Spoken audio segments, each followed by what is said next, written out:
Всім привіт! Мене звати Владислав Коцяця. Я концепт-артист. Рад бачити вас в своїй маленькій студії. Сьогодні я розповім про свою роботу Демон. Поїхали. Так, ну що, приступимо до моделингу. Почнемо, напевно, з цієї частини руки, а потім інші частини. Я буду працювати в програмі 3D Max 2020, оскільки вона є моєю улюбленою програмою для 3D-моделювання. А для рендерингу буду використовувати V-Ray Render. В ній є все те необхідне, що потрібно мені для створення моїх артів. Мені подобається її простота, особливо інструмент Edit Spline. В моїх роботах ви можете бачити багато дротів, які створені за допомогою цього інструменту. Розпочнемо моделинг. Як ви бачите, в мене вже є деякі заготовки. Вони дуже прості. Я підготував їх спеціально для цього відео, на яких я буду вам розповідати, а також показувати моделинг. Мій моделинг дуже простий. Для цієї роботи я використовую лише стандартні інструменти 3D Max, без будь-яких додаткових плагінів. Я використовую такі модифікатори: Edit Poly для редагування полігонів, Chamfer для створення фасок, Extrude для вдавлення та видавлення поверхонь, а також Mesh Smooth або Turbo Smooth для зглажування. В даній роботі я використовую Mesh Smooth. Наразі видно, що я використовую інструмент Extrude для вдавлення поверхонь, а також надаю їм фаску за допомогою Chamfer. Це призводить до такого результату, як ви бачите. Зараз я перейду до створення дрібних елементів для оздоблення мого дизайну. Це будуть різноманітні болтики, заклепки та циліндрики, які додадуть більше деталей моїй моделі.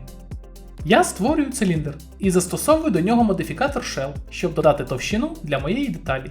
Потім я використовую інструмент Chamfer та Extrude. Після цього я застосовую модифікатор Mesh Smooth для зглажування поверхні.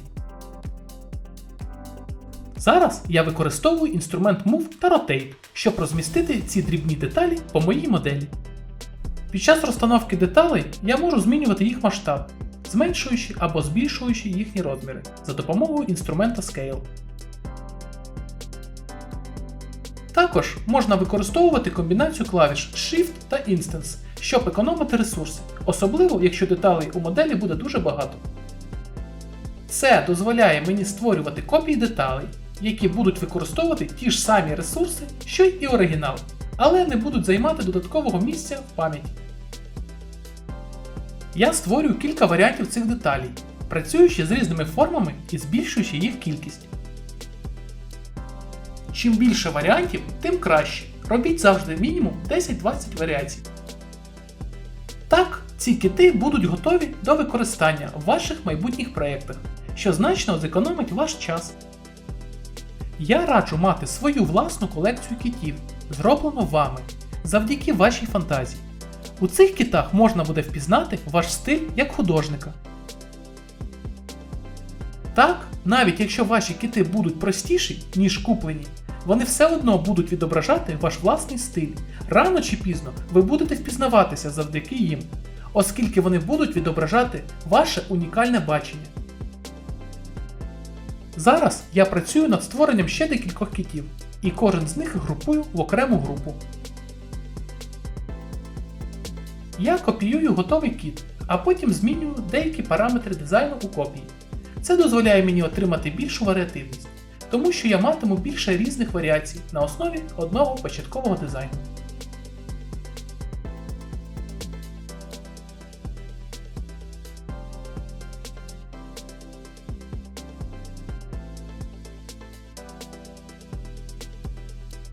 Наразі я відокремлюю полоску на одному з китів. Ця полоска буде використовуватися як елемент підсвітки. Полоску відокремлюю завдяки інструменту Detach. Тепер я застосовую текстуру до своїх китів: червоний Carpaint, Metal та Self Illumination. Це мені знадобиться в подальшому, коли я буду робити тестовий рендер своєї моделі. Тепер нові кити також розташовую на своїй моделі.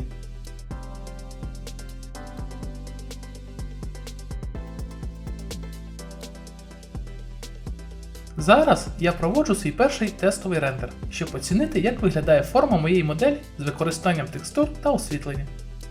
Завдяки цьому я можу бачити, що мені треба доробити або прибрати. Також, щоб відрендерити лише ту частину, яка мене цікавить, я використовую функцію Region Render у V-Ray Frame Buffer. Це дозволяє обрати лише ту область рендеру, яка мені потрібна. Я створюю ще декілька копій мого елементу, кожну з яких я буду трохи видозмінювати. Це дозволить мені обрати найкращий варіант у подальшому.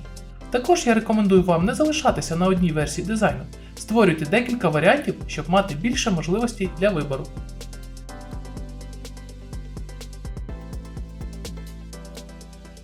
Зараз я продовжую додавати дрібні елементи до моєї моделі, використовуючи ті ж самі інструменти Edit Poly, Extrude та Chamfer.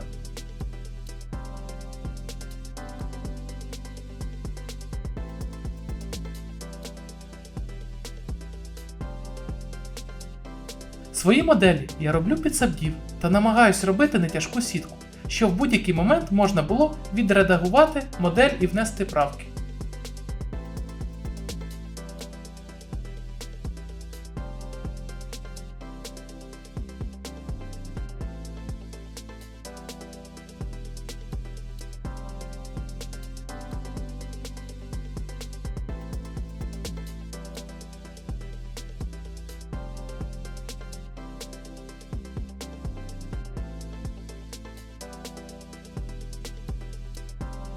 Тепер, коли я створив 3 варіанти елемента, я знову проводжу тестовий рендер, щоб оцінити, як ці деталі виглядають з різними матеріалами, такими як золото та карпейнт.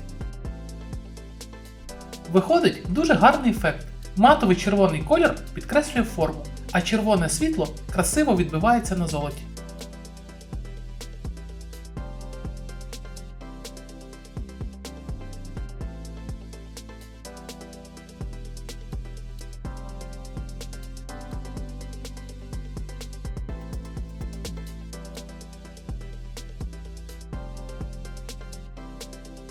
Зараз я вставляю кожну з цих деталей на основну модель моєї руки і дивлюся, яка з них мені більше подобається.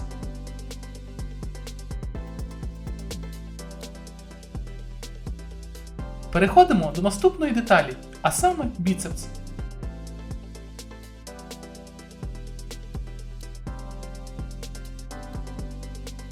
Пайплайн моделювання цієї частини такий самий, як і у попередній деталі.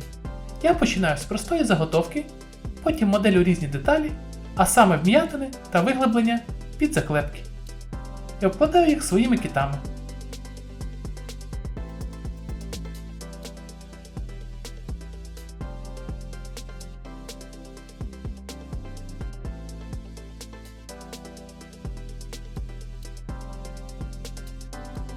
Я художник, маю вміння малювати, але якщо мова йде про роботу у 3D, мені зручніше працювати безпосередньо у 3D. Створюючи об'єкти та сцени у 3D, я маю можливість відразу бачити результат і форму, що полегшує мій творчий процес і дозволяє вільно розгортати свою фантазію. Працюючи у 3D, я можу одразу накладати процедурні текстури, розставляти світло, вибирати кут камери і бачити, як моя модель буде виглядати в кінцевому результаті. Це дозволяє мені одразу мати чітке уявлення про те, як виглядатиме мій арт, що робить процес роботи більш продуктивним і креативним. Повторюсь, обов'язково варто зберігати проект у декількох копіях.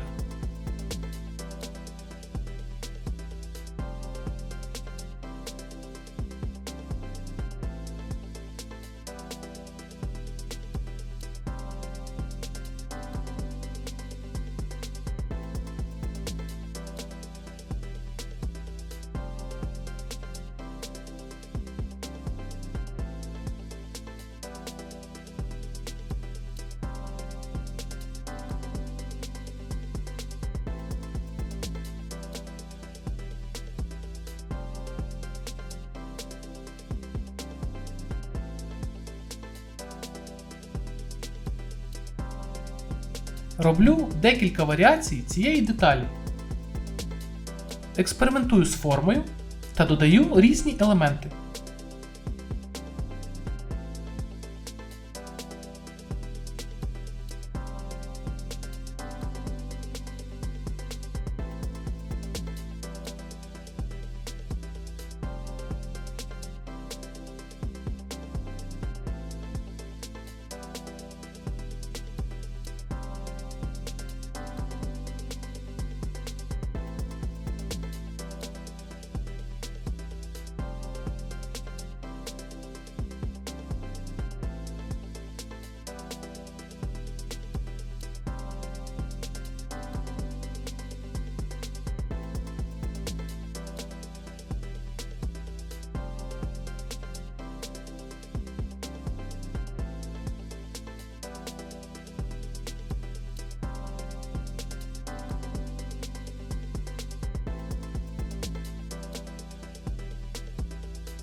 Шукаю форму, додаю або видаляю елементи.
Я створив 3 різновиди біцепсу та кілька додаткових елементів для них.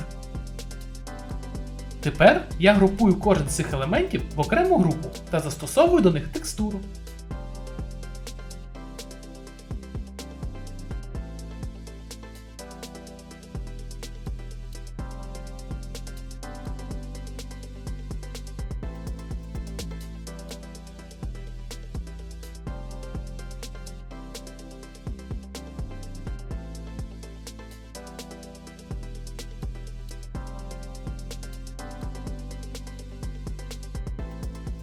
Останнім штрихом я додаю свої власні кити у вигляді заклепок до моделі моїх біцепсів.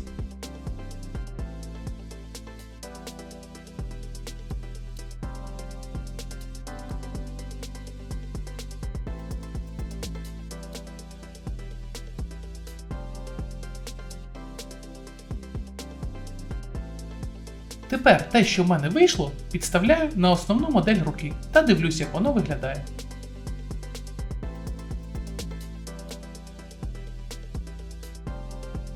Зараз я переходжу до найулюбленішої частини своєї роботи – моделювання кабелів. На моїй моделі їх буде безліч. Давайте розпочнемо цей захоплюючий процес. У 3D Max є дуже потужний інструмент – Line. Завдяки цьому інструменту можна створювати кабелі, труби, малювати різні форми, тексти і багато іншого. Наразі я буду використовувати цей інструмент для створення кабелів, подібних до тих, що ви бачите на екрані.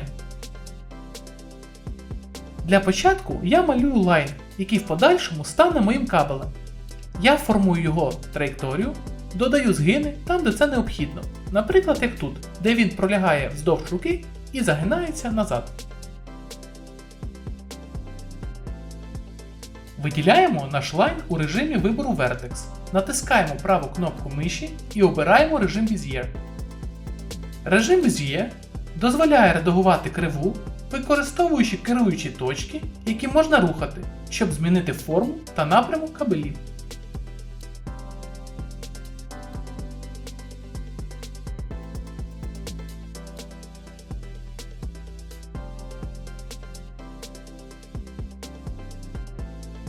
Якщо вам не вистачає точок для редагування вашого лайна, ви можете скористатися функцією Refine для додавання додаткових точок, яка знаходиться у параметрах вашого лайна. Також ви можете видалити зайві точки за допомогою функції Delete.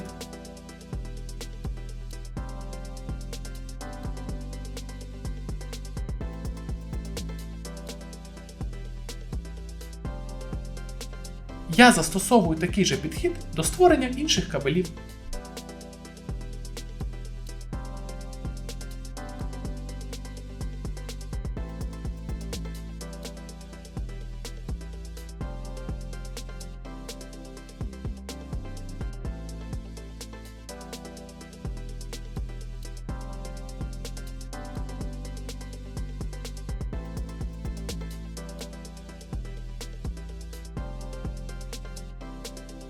Для досягнення більш естетичного вигляду я налаштовую товщину деяких кабелів на більшу, а деякі на меншу, створюючи таким чином різні розміри і товщини для більшого різноманіття і цікавого вигляду.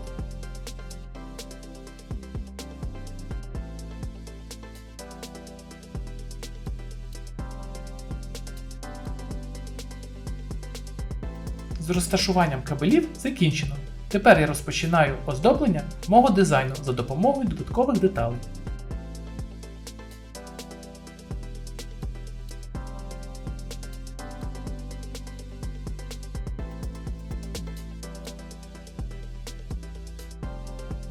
Я переходжу до наступних кроків.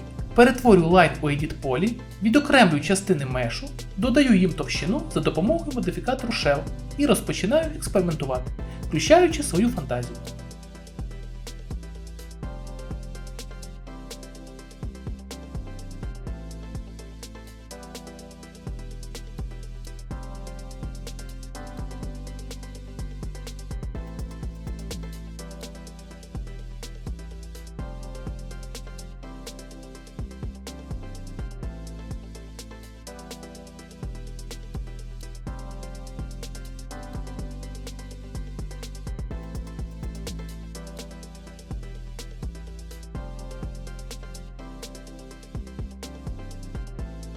Час від часу я включаю режим відображення текстури, щоб визначити місце розташування кожної текстури, і застосовую Self-Illumination до деяких елементів.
перший кабель завершено.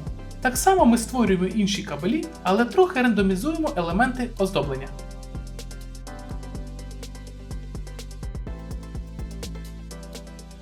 Закінчую моделинг останнього кабелю.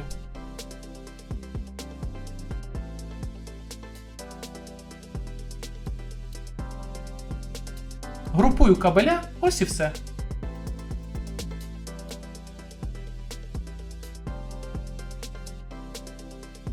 Тепер переходимо до моделювання елементів голови.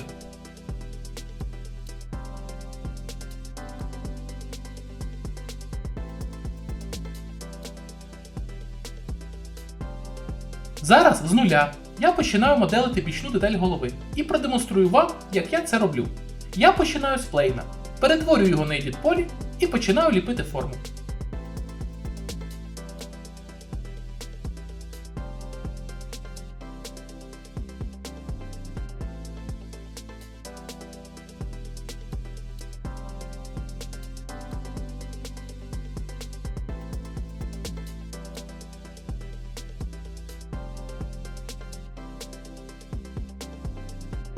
Періодично вмикаю Mesh Smooth, щоб подивитися, як форма виглядає у зважуванні. Зараз додам трохи елементів на мою деталь.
Оскільки основна деталь буде мати текстуру скла, мені потрібно створити ще одну деталь, яка імітуватиме раму, на якій буде закріплено це скло.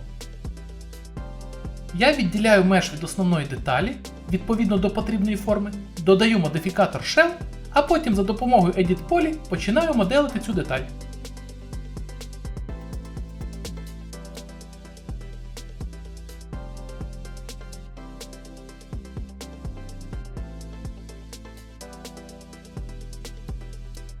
Тепер я застосовую текстуру скла до моєї моделі, а до рами текстуру металу і отримую такий результат.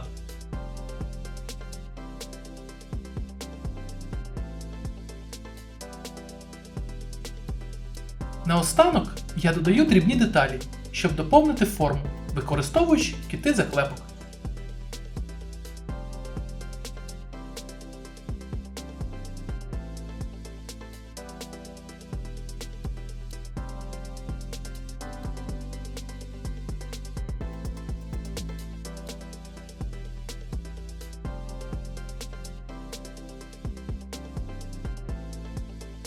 І ще трохи редагую форму.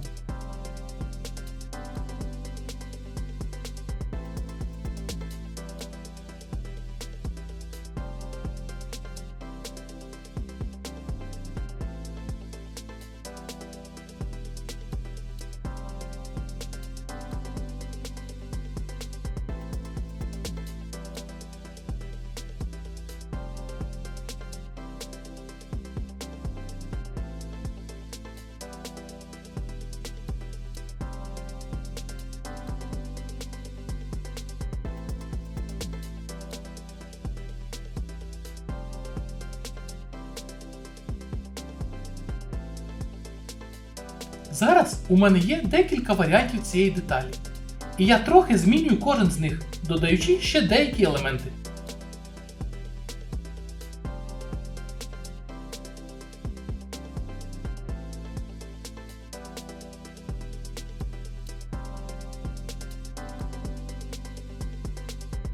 Зараз отриману деталь я розміщаю на голові персонажа. Пробую різні варіанти форм та текстури. Зараз я трохи продемонструю моделинг тулуба.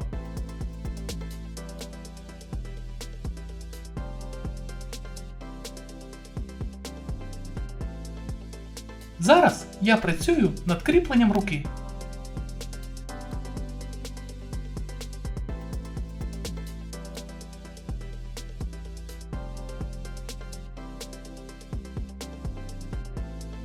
Додаю маленьких елементів. Нічого тяжкого, але в рендері виглядати буде чудово.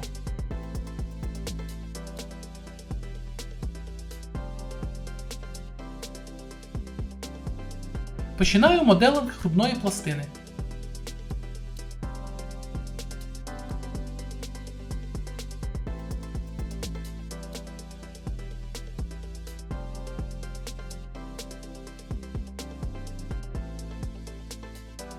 Починаю моделювання грудної пластини. Від основної грудної частини я відокремив меш для зручності. В мене вже є базова форма. Цьому мешу я додаю модифікатор Shell і починаю моделити. Також додаю деякі елементи дизайну.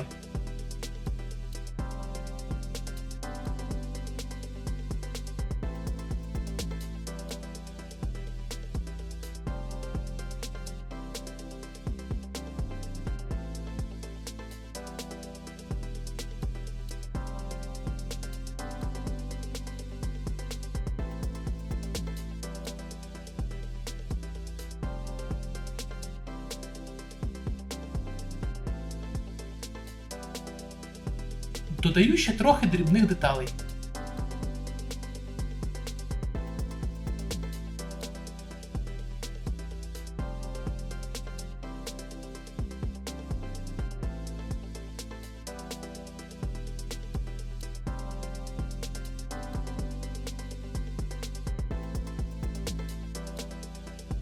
І знову оздоблюю своїми китами.